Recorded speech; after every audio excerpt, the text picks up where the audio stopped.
चलिए, नमस्कार प्यारे साथियों, कैसे हैं आप लोग? उम्मीद है शानदार, जिंदाबाद, जबरदस्त होंगे और बहुत ही बेहतरीन तरीके से अपनी तैयारी में लगे होंगे। तो जल्दी से एक बार क्लास के साथ जुड़ जाएं ताकि आज की इस कक्षा की हम विधिवत रूप से शुरुआत कर सकें। और जैसा कि आप सभी जानते हैं, कल हमने क्या पढ़ लिया था? अर्थव्यवस्था के प्रकारों की हमने शुरुआत की थी, है ना? अर्थव्यवस्था के प्रकारों के बारे में हमने कल शुरुआत की थी ना? मैं यहाँ पर देख पा रहा हूँ कि कल हमने चतुर्थ क्षेत्र, सेवा क्षेत्र और पंचम क्षेत्र कर लिया था। ठीक है, आइए जरा आज हम अर्थव्यवस्था के प्रकारों को पढ़ेंगे। ठीक है, तो तमाम साथी हमारे साथ जुड़ चुके हैं। आप सभी को जय महाकाल, राधे राधे, नमस्कार, है ना? जय हिंद। संजय, प्रिया, सागर, निक्की, सुमित, पूनम, शोभा, सलोनी, गोलू, विमलेश, जय हिंद, जय हिंद, जय हिंद, जय हिंद भाई, है ना? ओमकार भाई, निशा, मीनू। चलिए आइए बिना किसी देरी के हम लोग शुरुआत करते हैं। हमारा आज का जो हेडिंग होने वाला है वो अर्थव्यवस्था के प्रकार है। जैसा कि आप सब यहाँ पर देख पा रहे हैं, अर्थव्यवस्था के प्रकारों के बारे में हम कहानी आज की पढ़ने वाले हैं। तो इकोनॉमी को कितने भागों में बांट करके देखा जाता है? देखो, सच ये है कि आपने भी सुना है अर्थव्यवस्था को अलग अलग आधारों पर बांट करके देखा जाता है। आपने कई बार सुना होगा खुली अर्थव्यवस्था, बंद अर्थव्यवस्था। आपने कई बार सुना होगा पूंजीवादी अर्थव्यवस्था, मिश्रित अर्थव्यवस्था, समाजवादी। ऐसे शब्दों से आप परिचित होंगे। तो ये कैसे आधार हैं, ये कौन कौन से बेस है जिसके आधार पर हम इकोनॉमी को अलग अलग टाइप्स में डिवाइड करके देखते हैं? तो इसको हम समझते हैं। आइए जरा मैं हेडिंग डाल देता हूं, अर्थव्यवस्था के प्रकार।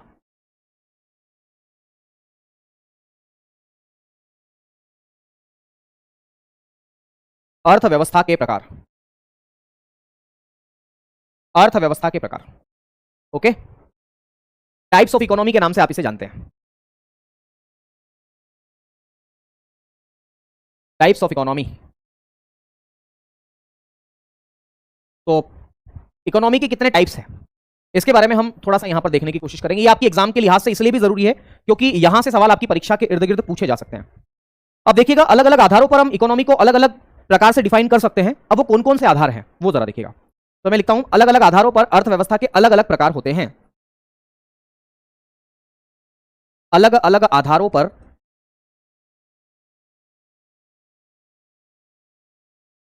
आधार का मतलब यहां पर बेस है। अलग अलग आधारों पर अलग अलग प्रकार,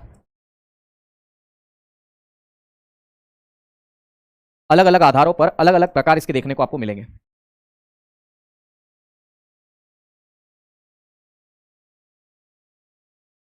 आइएगा जरा, अलग अलग आधार कौन कौन से? सबसे पहला हम आधार लेते हैं और वो आधार है कि अंतर संबंधों के आधार पर अर्थव्यवस्था की कितने प्रकार है। अंतर संबंध का मतलब होता है इंटर रिलेशन। जैसे मैं आपको बताता हूं कि भारत की इकोनॉमी का संबंध जापान की इकोनॉमी के साथ कैसा है, अमेरिका की इकोनॉमी के साथ कैसा है, फ्रांस की इकोनॉमी के साथ में कैसा है। तो किसी एक देश की इकोनॉमी का अन्य देशों की इकोनॉमी के साथ में कैसा रिलेशन है, इसके आधार पर इकोनॉमी को डिवाइड करके देखा जाता है। भाई साहब ये सब छोड़ो, ये तो चलो किताबी भाषा है।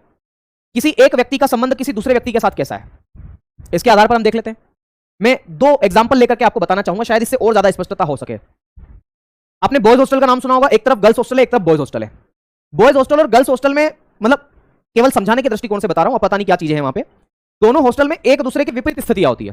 कैसी स्थितियां हो सकती है? देखो, मैं पहले बॉयज हॉस्टल की बात कर लेता हूं। बॉयज हॉस्टल में आप देखेंगे, अगर किसी बच्चे के या अगर किसी आपके दोस्त के पेरेंट्स आए तो वो खाने पीने की बहुत सारी चीजें लेकर के आएंगे, है ना? बॉयज हॉस्टल में ऐसा होता है। जब उसके पेरेंट्स चले जाते हैं तब हम लोग क्या करते हैं, उस व्यक्ति के पास जाते हैं, वो क्या क्या खाने पीने की चीजें उसके पास रखी हुई है उसको साझा कर लेते हैं कि भाई तेरे पास ये चीजें ला, मुझे भूख लग रही है, मैं ले लूंगा। बॉयज हॉस्टल में एक बाल्टी से नहाया जा सकता है, सब लोग नहा लेंगे, पूरा बॉयज हॉस्टल नहा लेगा एक ही बाल्टी से। एक साबुन, पूरा सार्वजनिक साबुन होता है, पूरा बॉयज हॉस्टल नहा सकता है उससे, कोई दिक्कत वाली बात नहीं है। जिसका साबुन है उसको भी कोई दिक्कत नहीं है। बॉयज हॉस्टल में एक दूसरे के कपड़े भी पहन लेते हैं, कोई समस्या वाली बात नहीं, वो भी आदान प्रदान चलता रहता है। अगर मेरे पास कोई शर्ट अच्छी है तो मेरा दोस्त उसका उपयोग कर लेगा, अगर मेरे दोस्त के पास में बाइक है तो उसका उपयोग मैं कर लूंगा। मतलब लेना देना चलता रहता है। जो हमारे पास में वो उसको हम दे देंगे, जो उसके पास में वो हम उससे ले लेंगे। ऐसा होता रहता है। ठीक है, ये बॉयज हॉस्टल में मतलब संबंध कैसा है? खुला संबंध है ना? खुला संबंध। कैसा संबंध है? खुला संबंध। जो मेरे पास नहीं है वो मैं किसी और से ले लूंगा, जो मेरे पास एक्स्ट्रा है मैं किसी को दे दूंगा। गर्ल्स हॉस्टल में भाई साहब इसकी विपरीत स्थिति पाई जाती है। अगर किसी लड़की ने किसी दूसरी लड़की का साबुन, टॉवेल, ये सब छोड़ो, बाल्टी ही उपयोग कर ली नहाने के लिए, कपड़े धोने के लिए, तो शायद वहां पर स्थिति बदल सकती है, युद्ध जैसी स्थिति हो सकती है, गृह युद्ध छिड़ सकता है। तो वहां पर एक पॉलिसी अपनाई गई उनके द्वारा, न काहू से लेना न काहू को देना। न तो किसी दूसरी लड़की से कोई चीज लेती है वो, न किसी को कोई दूसरी चीज देती है। आ गई बात समझ में? तो यहां पर जो संबंध है वो बंद संबंध है। वैसे ही दो देशों की इकोनॉमी के बीच में भी ऐसा संबंध हो सकता है। जैसे भारत जो है अमेरिका के साथ में खुला संबंध रखता है। भाई अगर भारत के पास में कोई चीज नहीं है तो वो अमेरिका से खरीद लेगा, या जिस देश के पास में होगी वहां से खरीद लेगा। लेकिन वहीं भारत का संबंध पाकिस्तान के साथ अभी बंद है। पाकिस्तान से भारत अभी कोई भी चीज ना तो खरीदता है ना उसको बेचता है। जब से ये विवाद और ज्यादा बड़ा है तब से मेरे साथियों ये बंद अर्थव्यवस्था की ओर झुक रहा है ना? दोनों ही एक दूसरे के साथ में बंद अर्थव्यवस्था अपना रहे हैं। तो वैसे ही हम पहला आधार यहां पर देखने वाले हैं, और वो आधार क्या है? वैदेशिक संबंधों के आधार पर।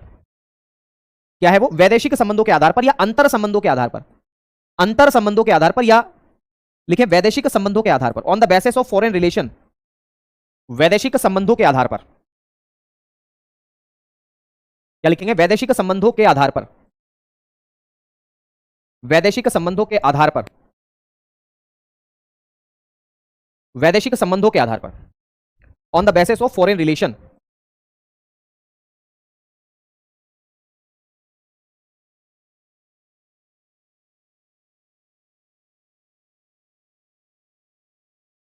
इसके आधार पर इकोनॉमी कितने प्रकारों की होती है? तो याद रखना, इसके आधार पर अर्थव्यवस्था कितने प्रकारों की होती है? 2 प्रकारों की होती है। एक को हम बोलते हैं खुली अर्थव्यवस्था और एक को हम क्या बोलते हैं? बंद अर्थव्यवस्था बोलते हैं। ठीक है, तो लिखेंगे इसके आधार पर इकोनॉमी 2 प्रकार की है। एक को हम बोलते हैं खुली अर्थव्यवस्था, खुली अर्थव्यवस्था, खुली अर्थव्यवस्था, और एक को हम लोग किस नाम से जानते हैं? बंद अर्थव्यवस्था। खुली अर्थव्यवस्था और बंद अर्थव्यवस्था के नाम से आप इसे जानते हैं। ओके,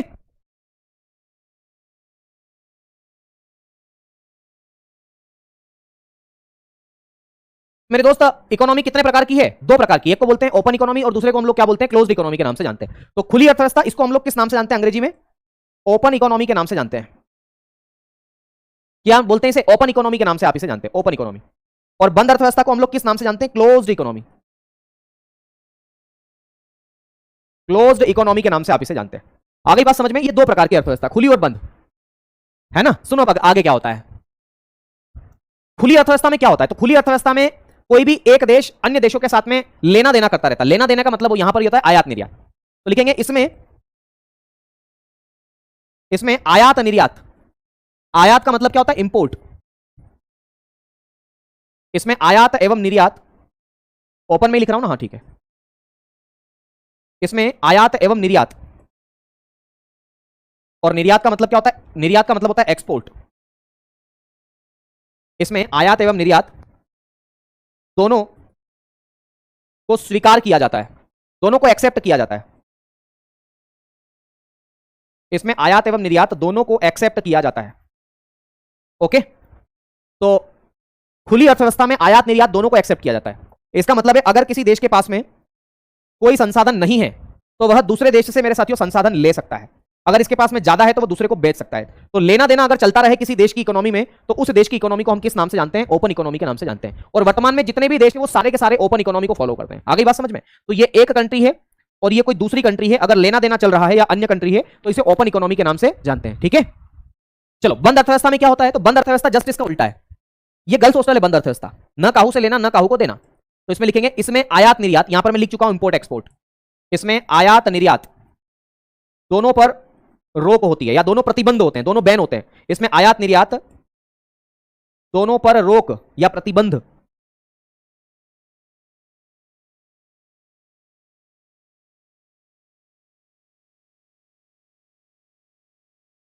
इसमें आयात निर्यात दोनों पर प्रतिबंध या रोक होती है ना? न काहू से लेना न काहू को देना। आगे बात समझ में? अच्छा, ओपन इकोनॉमी जो देश अपनाता है ना, ओपन इकोनॉमी जो देश अपनाता है, इसका मतलब है कि वह व्यापार को बढ़ावा दे रहा है, वैश्वीकरण को बढ़ावा दे रहा है, ग्लोबलाइजेशन को बढ़ावा दे रहा है, किसी एक देश की इकोनॉमी के मार्केट को दूसरे देशों की इकोनॉमी के साथ जोड़ रहा है ना? खुला संबंध है। तो ये बात भी आपको यहां पर याद रखना है। तो बंद अर्थव्यवस्था में न काहू से लेना न काहू को देना।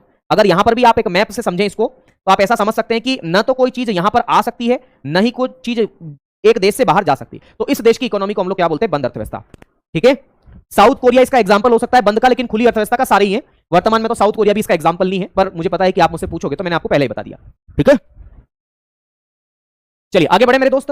ये खुली अर्थव्यवस्था और बंद अर्थव्यवस्था मैंने आपको बताया, ये पहला आधार है। और वो किसके आधार पर है? तो याद रखना है मेरे दोस्त, ये अंतर संबंधों या वैदेशिक संबंधों के आधार पर अर्थव्यवस्था का प्रकार है। अब दूसरा आधार हम देखेंगे मेरे साथियों, और वो आधार क्या है? तो वो दूसरा आधार है संसाधनों पर नियंत्रण किसका है?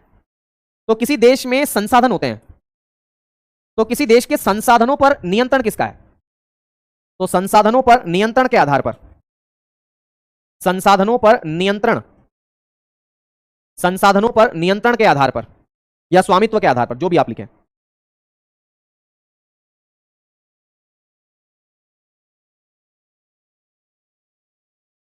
संसाधनों पर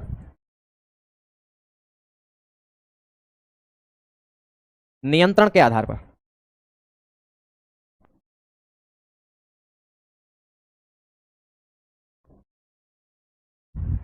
और इसको हम लोग किस नाम से लिखेंगे? On the basis of ownership on resources.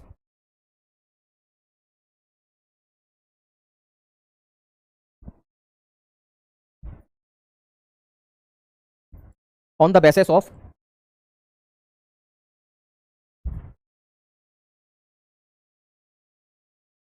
Ownership on resources.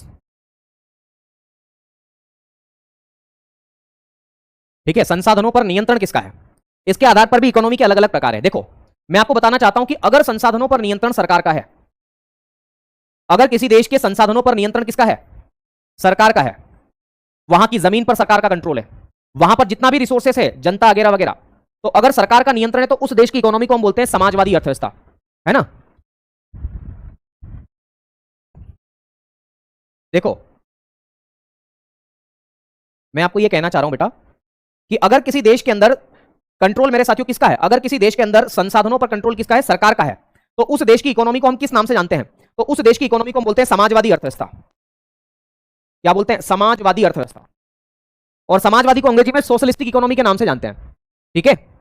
दूसरी बात, अगर किसी देश के अंदर संसाधनों पर प्राइवेट सेक्टर का कंट्रोल है, यानी कि निजी क्षेत्र का नियंत्रण है, तो उस देश की इकोनॉमी को हम बोलते हैं पूंजीवादी अर्थव्यवस्था। क्या बोल देते हैं इसे? पूंजीवादी अर्थव्यवस्था बोल देते हैं। बताऊंगा पूंजीवादी को और किन किन नामों से जाना जाता है। चलो आगे बढ़ते हैं। अगर किसी देश के अंदर संसाधनों पर सरकार और निजी क्षेत्र दोनों का कंट्रोल हो, सरकार एवं निजी क्षेत्र दोनों का कंट्रोल हो, तो उस देश की अर्थव्यवस्था को हम बोलते हैं मिश्रित अर्थव्यवस्था। क्या बोलते हैं इसे? मिश्रित अर्थव्यवस्था के नाम से आप इसे जानते हैं। ओके, मिश्रित अर्थव्यवस्था के नाम से आप इसे जानते हैं। क्या बोल देते हैं? मिश्रित अर्थव्यवस्था। ठीक है, आओ जरा अब हम एक एक के बारे में यहां पर जरा पढ़ लेते हैं। सबसे पहले हम हेडिंग डालेंगे समाजवादी अर्थव्यवस्था के बारे में। समाजवादी अर्थव्यवस्था, समाजवादी पार्टी मत याद रख लेना, समाजवादी अर्थव्यवस्था। और समाजवादी अर्थव्यवस्था को हम अंग्रेजी में किस नाम से जानते हैं? सोशलिस्टिक इकोनॉमी आप इसे कह देते हैं। Socialistic economy. शिवम भाई, इसको हम बोलते हैं सोशलिस्टिक इकोनॉमी। सोशलिस्टिक इकोनॉमी के नाम से आप इसे जानते हैं। ओके, समाजवादी अर्थव्यवस्था। अब देखो, समाजवादी अर्थव्यवस्था को और किस नाम से जाना जाता है? पहले तो हम इसका अन्य नाम देख लेते हैं कि इसको और किस नाम से जाना जाता है। तो इसको हम जानते हैं मेरे साथियों, इसका अन्य नाम, अदर्स नेम आप इसे बोलते हैं अंग्रेजी में। इसको हम बोलते हैं राज्य आधारित अर्थव्यवस्था, स्टेट बेस्ड इकोनॉमी। क्या बोलते हैं? राज्य आधारित अर्थव्यवस्था, है ना? राज्य आधारित अर्थव्यवस्था।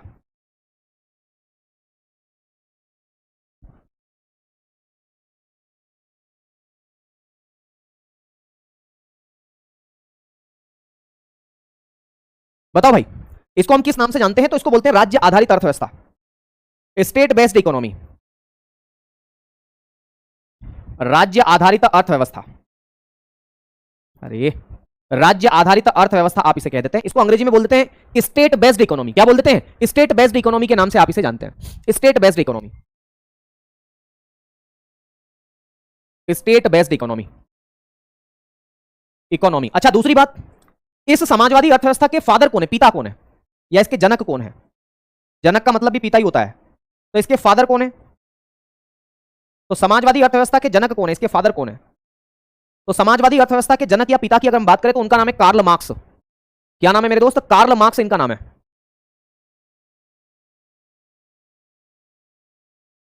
कार्ल मार्क्स इनका नाम है। तो कार्ल मार्क्स इसके जनक है। अच्छा, कार्ल मार्क्स की पुस्तक का नाम क्या है? इनके पास इनकी द्वारा लिखी गई एक बुक है मेरे साथियों, जिस बुक का नाम है दास कैपिटल।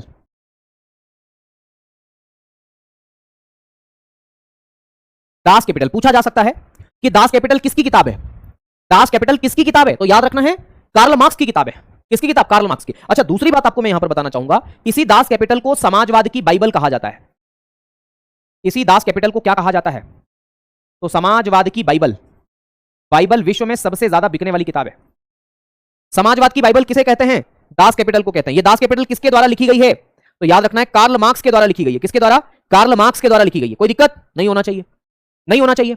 अगली बात मेरे साथियों, अगली बात क्या लिखेंगे? ये जो समाजवादी अर्थव्यवस्था है, इसके जनक कौन है? तो मैंने आपको बता दिया, कार्ल मार्क्स है। अच्छा ठीक है, अगली बात आपको ये याद रखना है कि समाजवादी अर्थव्यवस्था का उदाहरण कौन सा है, कौन कौन से देश इसके अंदर आते हैं। तो अब वर्तमान में तो कोई नहीं आता, लेकिन फिर भी यूएसएसआर और चाइना, ये समाजवादी अर्थव्यवस्था का समर्थन करने वाले देश है स्टार्टिंग में। अगर आप विश्व का इतिहास पढ़ोगे तो एनसीईआरटी में 9th क्लास की एनसीईआरटी में आप रूसी क्रांति पढ़ोगे, चीन की क्रांति पढ़ोगे, तो वहां पर आपको ये चीजें देखने को मिलेगी, है ना। आ गई बात समझ में। अगली बात, समाजवादी अर्थव्यवस्था में एक चीज और ध्यान रखना, सरकार का कंट्रोल होता है संसाधनों पर, तो सरकार ही इस बात का निर्धारण करती है कि किसी वस्तु की कीमत कितनी होगी। किसी भी वस्तु की कीमत का निर्धारण और किस वस्तु का कितना उत्पादन किया जाना है, तो कीमत एवं उत्पादन, प्राइस एवं प्रोडक्शन, कीमत एवं उत्पादन का निर्धारण किसके द्वारा किया जाएगा, तो कीमत एवं उत्पादन का जो निर्धारण है वो किसके द्वारा किया जाता है, तो मेरे साथियों सरकार द्वारा किया जाता है। तो कीमत एवं उत्पादन का निर्धारण सरकार करती है, मतलब समाजवादी अर्थव्यवस्था में किस वस्तु की कितनी कीमत होगी यह सरकार डिसाइड करेगी, किस वस्तु का कितना निर्धारण करना है, कितना उत्पादन करना है, यह सरकार निर्धारण करेगी। सरकार ही इस बात को तय करेगी कि भैया रोटी का उत्पादन करना है, स्कूल बनाना है, कॉलेज बनाना है, सड़क बनाना है, पंखा बनाना है, हवा देने के लिए क्या बनाना है, जो जनता के लिए काम करे। सरकारी अस्पताल बनवाओ। आ गई बात समझ में। तो कीमत एवं उत्पादन का निर्धारण सरकार द्वारा किया जाता है, तो इसका मतलब है सरकार ही सब चीजें तय करेगी। तो भाई इसका उद्देश्य क्या होता है, हम ये भी सवाल कर सकते हैं इसका उद्देश्य क्या है। आपके मन में यह सवाल आएगा कि सर इसका ऑब्जेक्टिव क्या है। ऑब्जेक्टिव का मतलब होता है उद्देश्य। तो मैं आपको यह बताना चाहता हूं कि इस समाजवादी अर्थव्यवस्था का जो उद्देश्य है वो है क्या, तो इसका उद्देश्य होता है जनता का कल्याण करना, पब्लिक वेलफेयर, जन कल्याण। आ रही बात समझ में। तो लिखेंगे जन कल्याण, जन कल्याण, क्या बोलेंगे, जनता का कल्याण करना, इसी को हम बोलते हैं पब्लिक वेलफेयर। पब्लिक वेलफेयर के नाम से आप इसे जानते हैं। तो जनता का कल्याण करना ही मेरे साथियों ये बहुत इंपॉर्टेंट बात है जो मैं यहां पर लिखवा रहा हूं, ठीक है। इसको हम केंद्रीकृत अर्थव्यवस्था भी बोल सकते हैं, केंद्रीकृत अर्थव्यवस्था, सेंट्रलाइज्ड इकोनॉमी के नाम से भी आप इसे जानते हैं। पर इतना पर्याप्त है, समाजवादी अर्थव्यवस्था के बारे में मैंने इतनी सारी बातें बताई। बताओ कोई दिक्कत यहां पर किसी को नहीं ना। तो जनता का कल्याण करना इसका उद्देश्य है। अच्छा देखो सारे काम सरकार ही कर रही है, तो कोई निजी क्षेत्र इसमें है नहीं है, तो जब प्राइवेट सेक्टर इसके अंदर है ही नहीं, सारा काम सरकार कर रही है, तो इसमें मार्केट कंपटीशन तो होगा ही नहीं, बाजार प्रतिस्पर्धा तो होगी नहीं मेरे साथियों। तो इसमें लिखेंगे बाजार प्रतिस्पर्धा नहीं होती है, तो लिखेंगे इसमें मार्केट कंपटीशन या बाजार प्रतिस्पर्धा, इसमें बाजार प्रतिस्पर्धा, मार्केट कंपटीशन, इसमें बाजार प्रतिस्पर्धा, मार्केट कंपटीशन, मार्केट कंपटीशन नहीं होता है। अब ये मार्केट कंपटीशन का मतलब क्या है। मार्केट कंपटीशन का मतलब है जैसे कि मैंने कोई दुकान खोली कपड़े की, मेरे पड़ोस में एक और दुकान खोल के बैठ गया कपड़े की, उसके पड़ोस में एक और आ गया, उसके पड़ोस में एक और आ गया, ऐसे 5-10 दुकानें हो गई वहां पर। अब कंपटीशन बढ़ गया, भाई मैं भी जींस रखता हूं, सारे लोग जींस रखते हैं, मैं भी जींस बेच रहा हूं, सब लोग बेच रहे हैं, कंपटीशन ज्यादा है। अब व्यक्ति जो है, खरीदने वाला जो है, वो हम में से 10 दुकान पे घूम सकता है, जहां उसको सस्ती मिलेगी और जहां चीज अच्छी मिलेगी वहां से वो ले लेगा। पर समाजवादी अर्थव्यवस्था में तो सारा काम सरकार कर रही है, तो फिर सरकार तो किसी के पास नहीं जाएगा। आ गई बात समझ में। सरकार ही करेगी, तो सरकार ही जब सारा काम करेगी तो कोई निजी क्षेत्र दुकान ही नहीं डाल पाएगा। आ गई बात समझ में। तो ये मैं आपको यहां पर बताना चाह रहा हूं, तो इसी को समाजवादी अर्थव्यवस्था के नाम से जाना जाता है। ओके चलो अब हम अगली बात करते हैं मेरे साथियों। अगली एक इकोनॉमी है जिसको हम बोलते हैं पूंजीवादी अर्थव्यवस्था। लिखेंगे पूंजीवादी अर्थव्यवस्था, पूंजीवादी अर्थव्यवस्था, पूंजीवादी,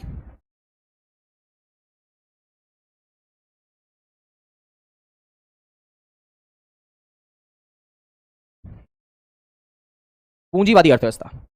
और पूंजीवादी अर्थव्यवस्था को आप किस नाम से जानते हैं, इसको हम बोलते हैं कैपिटलिस्टिक इकोनॉमी। क्या बोलते हैं इसे, कैपिटलिस्टिक इकोनॉमी के नाम से आप इसे जानते हैं।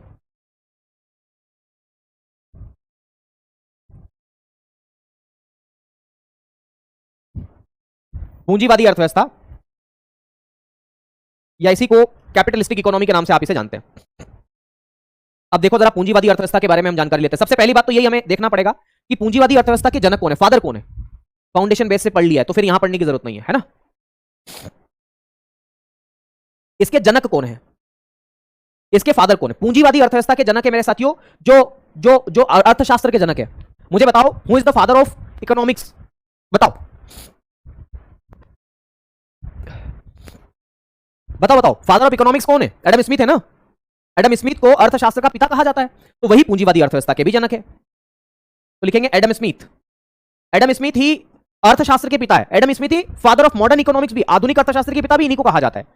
तो ये जनक है मेरे दोस्त। एडम स्मिथ किसके जनक है, तो पूंजीवादी अर्थव्यवस्था के जनक है। एडम स्मिथ किसके जनक है, पूंजीवादी अर्थव्यवस्था के जनक है। अब एडम स्मिथ के बारे में क्या कहने, बहुत सारे काम इन्होंने किए हैं, पर फिर भी मैं आपको बता दूं इनकी एक बुक है मेरे साथियों, और ये बुक 1776 में पब्लिश की गई थी। अब आप मुझे बताइए इस बुक का नाम क्या है, जल्दी से बताएंगे। 1776 में इनकी एक बुक पब्लिश की गई थी और उस बुक का नाम क्या है, तो इस किताब का नाम है wealth of Nations. Wealth of Nations, wealth of Nations के नाम से आप इन्हें जानते हैं, ये इनकी किताब का नाम है। तो अगर आपको याद रहे तो बिल्कुल आप याद रखिएगा, वेल्थ ऑफ नेशंस इनकी बुक का नाम है, जो कि कब पब्लिश की गई थी? 1776 में पब्लिश की गई थी। ठीक है, अगली बात, ये तो जनक वनक हो गया। अगला देखो, पूंजीवादी अर्थव्यवस्था जो है, इसमें लिखेंगे मेरे साथियों, इसमें उद्देश्य क्या है भाई? इसमें प्राइवेट सेक्टर का कंट्रोल है, तो इसका ऑब्जेक्टिव क्या है भाई? अडानी अंबानी ये देश को चला रहे हैं, तो उनका उद्देश्य क्या है अडानी अंबानी का? ये बताओ, अडानी अंबानी और इन सबका उद्देश्य क्या है? क्या ये जनता का कल्याण करना चाह रहे हैं, या फिर मेरे दोस्त ये अपना कल्याण करना चाह रहे हैं? आपका फाउंडेशन बेच भी है क्या? नहीं नहीं नहीं, मेरा फाउंडेशन बेच नहीं है, एसएससी नायक फाउंडेशन बेच, जो RW SSC exams YouTube channel पर मैंने पढ़ाया था। अगर वहां पर किसी व्यक्ति ने पढ़ रखा है तो फिर यहां पढ़ने की जरूरत नहीं है, मैं ऐसा कहना चाह रहा हूं, है ना? चलो, इसका उद्देश्य क्या है? तो देखो, पूंजीवादी अर्थव्यवस्था का उद्देश्य क्या है? अडानी अंबानी और ये देश के अंदर क्यों काम कर रहे हैं? क्योंकि ये ज्यादा से ज्यादा लाभ कमाना चाहते हैं। तो लिखेंगे अधिकतम लाभ कमाना या अधिकतम आर्थिक लाभ कमाना। अरे यार क्या हो रहा है? अधिकतम लाभ कमाना, अधिकतम आर्थिक लाभ कमाना, ऐसा लिखें। मैक्सिमम इकोनॉमिक बेनिफिट, अधिकतम आर्थिक लाभ कमाना, इसका क्या है? उद्देश्य है। कोई दिक्कत? इसलिए हर व्यक्ति दुकान खोल के बैठा है। मैं भी कपड़े की दुकान खोल लूंगा, मेरे पड़ोस में एक और आ गया, फिर आ गया, सब लोग आ गए, पूरा मार्केट बन गया, टेक्सटाइल मार्केट का, सारा वस्त्रोद्योग हो गया, इंडस्ट्री मतलब दुकान ही दुकान हो गई। तो यहां पर मार्केट कंपटीशन बढ़ जाएगा। याद आ गई समझ में? तो याद रखना है, इस इकोनॉमी में, पूंजीवादी अर्थव्यवस्था में बाजार प्रतिस्पर्धा होती है। तो लिखेंगे इसमें बाजार प्रतिस्पर्धा होती है, मार्केट कंपटीशन। पिछली स्लाइड में मैं लिखवा चुका हूं, इसमें बाजार प्रतिस्पर्धा पाई जाती है या होती है, जो भी आप लिखें, इसमें बाजार प्रतिस्पर्धा पाई जाती है, मार्केट कंपटीशन इसमें होता है। कोई दिक्कत? बोले सर नहीं। अगली बात लिखेंगे मेरे साथियों, इसमें किसी भी वस्तु की कीमत का निर्धारण किसके द्वारा किया जाता है? किस वस्तु की कितनी कीमत होगी, इसका निर्धारण किसके द्वारा किया जाता है? बताओ, किसी भी वस्तु की कितनी कीमत होगी, इसका निर्धारण किसके द्वारा किया जाता है? तो याद रखना है, क्या नाम है ये बच्ची का, कौन है? मुस्कान कुरैशी। सर आज चैप्टर 3 चल रहा है क्या? हाँ बिटिया, चैप्टर नंबर 3 चल रहा है। ओके, इसमें कीमत का निर्धारण किसके द्वारा किया जाता है? तो बाजार शक्तियों के द्वारा किया जाता है। बाजार शक्तियों का मतलब अंग्रेजी में होता है मार्केट पावर्स। बाजार शक्तियों के द्वारा, बाजार शक्तियों, मार्केट पावर्स के द्वारा किस वस्तु की कितनी कीमत होगी, ये मार्केट पावर डिसाइड करेगी। या इसी बाजार शक्तियों को हम एक और नाम से जानते हैं। बोले सर एक और नाम? हाँ, इसको हम बोलते हैं अदृश्य हाथ। क्या बोल सकते हैं हम इसको? अदृश्य हाथ भी कह सकते हैं। तो बाजार शक्तियों का मतलब हम अदृश्य हाथ भी इसको बोल सकते हैं। यहीं पर लिख दो अदृश्य हाथ, अदृश्य हाथ। और अदृश्य हाथ का मतलब है इनविजिबल हैंड, इनविजिबल हैंड, अदृश्य हाथ या बाजार शक्तियां। अब सवाल यह बनता है कि बाजार शक्तियों का मतलब क्या होता है? तो बाजार शक्तियों का मतलब होता है डिमांड एंड सप्लाई। बाजार शक्तियों का मतलब क्या होता है? तो डिमांड एंड सप्लाई मेरे साथियों, बाजार शक्तियां। मार्केट पावर्स किसको बोलते हैं? तो डिमांड और सप्लाई को मार्केट पावर्स बोलते हैं। यही कीमतों का निर्धारण करती है कि किसी भी वस्तु की कीमत कितनी होगी। अब आपके मन में सवाल आएगा कि सर ये कैसे निर्धारित करती है? आओ जरा बताते हैं कैसे निर्धारित करती है। मुझे एक बात बताओ, अगर किसी वस्तु की डिमांड ज्यादा है, जैसे ठंड के दिनों में मेरे दोस्त, या गर्मी के दिनों की हम बात करें, कूलर की डिमांड बहुत ज्यादा बढ़ जाती है। डी का मतलब है डिमांड, मांग ज्यादा है। और अगर मार्केट में उस चीज की सप्लाई बहुत कम है, कूलर मार्केट में मिल ही नहीं रही है, लेकिन गर्मी बहुत ज्यादा है, डिमांड बहुत ज्यादा है, तो ऐसी कंडीशन में वो चीज क्या हो जाएगी? महंगी हो जाएगी। हो जाएगी कि नहीं? महंगी हो जाएगी, बिल्कुल हो जाएगी। तो आ गई बात समझ में? डिमांड ज्यादा होने से सप्लाई में कमी आती है, जिसकी वजह से उसकी कीमत क्या होती है? बढ़ जाती है। दूसरा एग्जांपल लो, अगर मार्केट में ठंड के दिनों में कूलर की डिमांड बहुत कम रहती है, लेकिन दुकानों पर तो कूलर भरे पड़े हैं, बताओ तो चीजें कैसे मिल जाएगी? कूलर फिर हमें सस्ते मिल जाएंगे। आगे बात समझ में? तो ये डिमांड एंड सप्लाई ही तो है जो मार्केट में किसी भी कमोडिटी की, किसी भी वस्तु की, किसी भी सेवा की क्या कर रहे हैं? तो याद रखना है, कीमतों का निर्धारण कर रहे हैं, प्राइस डिटरमाइन कर रहे हैं। क्या कर रहे हैं? कीमतों का निर्धारण कर रहे हैं। इसीलिए याद रखना है, इस पूंजीवादी अर्थव्यवस्था को बाजार आधारित अर्थव्यवस्था भी कह देते हैं। तो इसका अन्य नाम क्या है? अन्य नाम इसका बाजार आधारित अर्थव्यवस्था। इसका अन्य नाम क्या है? अदर्स नेम आप इसे बोलते हैं। तो पूंजीवादी अर्थव्यवस्था को आप बाजार आधारित अर्थव्यवस्था भी बोल देते हैं, मार्केट बेस्ड इकोनॉमी, बाजार आधारित अर्थव्यवस्था, बाजार आधारित अर्थव्यवस्था। क्या बोल देते हैं मेरे दोस्त इसको? बाजार आधारित अर्थव्यवस्था आप इसे कह देते हैं, बाजार आधारित अर्थव्यवस्था। और इसी को हम लोग किस नाम से जानते हैं अंग्रेजी में? Market based economy. क्या बोलते हैं? Market based economy. चलो अगली बात, ये जो पूंजीवादी अर्थव्यवस्था है, ये जो पूंजीवादी अर्थव्यवस्था है मेरे साथियों, ये कौन सी नीति पर आधारित है? तो पूछा जा सकता है ऐसे सवाल। तो याद रखना, पूंजीवादी अर्थव्यवस्था अहस्तक्षेप की नीति पर आधारित है, लेजेस फेयर पॉलिसी पर आधारित। तो अगला लिखेंगे अहस्तक्षेप की नीति पर आधारित, अहस्तक्षेप की नीति, या इसी को बोलते हैं laissez faire, laissez faire policy, अहस्तक्षेप की नीति या लेजेस फेयर पॉलिसी पर आधारित, लेजेस फेयर पॉलिसी पर आधारित, अहस्तक्षेप की नीति पर आधारित। और अहस्तक्षेप की नीति का मतलब होता है सरकार का नियंत्रण या सरकार के नियंत्रण से मुक्त, सरकार के नियंत्रण से मुक्त अर्थव्यवस्था। यह भी सवाल पूछा जा सकता है कि कौन सी इकोनॉमी सरकार के नियंत्रण से मुक्त होती है, कंट्रोल नहीं होता गवर्नमेंट का, तो याद रखना मेरे साथियों वो इकोनॉमी है आपकी पूंजीवादी अर्थव्यवस्था। और अगर सवाल यह पूछा जाए कि बताओ कौन कौन से देश इसके उदाहरण हैं, तो आपको पता ही है जर्मनी है ना, और भी कई सारे एग्जांपल है इसके, आपका अमेरिका इसका बेस्ट एग्जांपल है। ओके, तो क्या क्या लिखेंगे आप पूंजीवादी अर्थव्यवस्था में, तो इसके एग्जांपल में लिखना यूएसए, जर्मनी, जापान, फ्रांस आदि, ये सारे के सारे इसके कौन है एग्जांपल है। ओके, तो ये पूंजीवादी अर्थव्यवस्था के बारे में भी मैंने आपको डिस्कस करके चीजों को बताया है। बताओ भाई कोई दिक्कत तो नहीं है यहां पर किसी को, बताओ।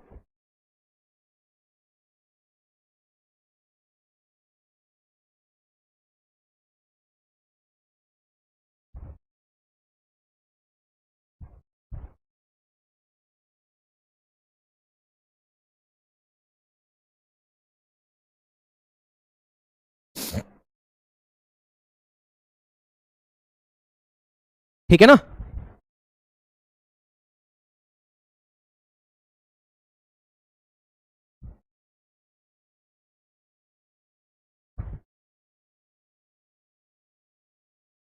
चलिए भाई आगे बढ़ते हैं। अब एक और अर्थव्यवस्था है जिसे बोलते हैं मिश्रित अर्थव्यवस्था। क्या बोल देते हैं उसे, मिश्रित अर्थव्यवस्था या मिक्स्ड इकोनॉमी के नाम से आप इसे जानते हैं। हेडिंग डालेंगे मिश्रित अर्थव्यवस्था, क्या बोलेंगे मिश्रित अर्थव्यवस्था।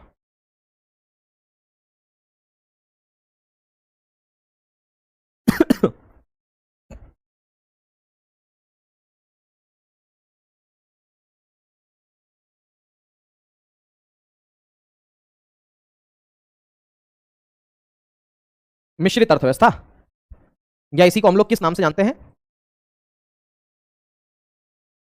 Mixed economy. मिश्रित अर्थव्यवस्था या मिक्स्ड इकोनॉमी के नाम से आप इसे जानते हैं। आओ जरा देखो मिक्स्ड इकोनॉमी में क्या होता है, इसके जनक की हम बात करें, फादर्स की हम बात करें कि कौन इसके पिता है, तो लिखेंगे John Maynard Keynes, JM Keynes भी आप इन्हें कह सकते हैं आसान से शब्दों में। सर पूंजीवादी के जनक कौन है, प्रिया बेटा जब मैं पढ़ा रहा था तब सो रहे थे आप, क्या लिखा मैंने हैं, या बीच में मन हो गया क्लास करने का, गुड़िया बहना ऐसे ना करना बेटा, है ना। ओके सर मैं इकोनॉमिक्स स्टार्टिंग से पढ़ना चाहता हूं, आशीष यहीं पढ़ लो इकोनॉमिक्स, क्या है वहां, बहुत बढ़िया। चलो अगली बात, इसके जनक कौन है, जॉन मिनार्ड किन्स,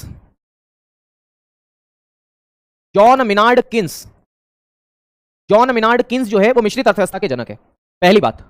और दूसरी बात मेरे साथियों लिखेंगे, इसमें सरकार एवं निजी क्षेत्र दोनों का नियंत्रण होता है। तो इसमें सरकार एवं निजी क्षेत्र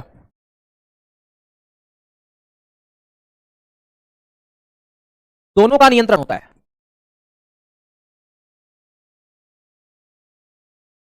ओके, अगली बात, इसका एग्जांपल कौन सा है, इंडिया इसका बेस्ट एग्जांपल है। इसका उदाहरण कौन है, इंडिया है, भारत इसका बेस्ट एग्जांपल है, भारत इसका बेस्ट एग्जांपल है। अगली बात, मिश्रित अर्थव्यवस्था जो है इसमें आपको यह ध्यान रखना है कि इसका ऑब्जेक्टिव क्या, इसका उद्देश्य क्या है। इसका उद्देश्य क्या है, तो देखो इसमें सरकार भी और निजी क्षेत्र भी, सरकार जनता का कल्याण कर लेगा और निजी क्षेत्र आर्थिक लाभ कमा लेगा। तो लिखेंगे जन कल्याण के साथ साथ आर्थिक लाभ कमाना, जन कल्याण यानी कि पब्लिक वेलफेयर, तो जन कल्याण के साथ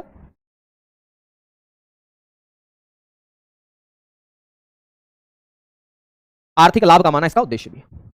ये मिक्स्ड इकोनॉमी के बारे में मैंने आपको यहां पर बताने की कोशिश की है। चलो भाई कैसी लगी आपको क्लास, आज की क्लास इतनी ही रखेंगे, अब बाकी चर्चा आपसे करेंगे कल। अभी अर्थव्यवस्था का एक और टाइप्स आपका बचा हुआ है, उसके बारे में हम कल पढ़ेंगे, है ना। सर मैंने एनटीपीसी की क्लास में इकोनॉमिक्स पढ़ा हूं, यहां पर भी पढ़ना पड़ेगा, मत पढ़ो।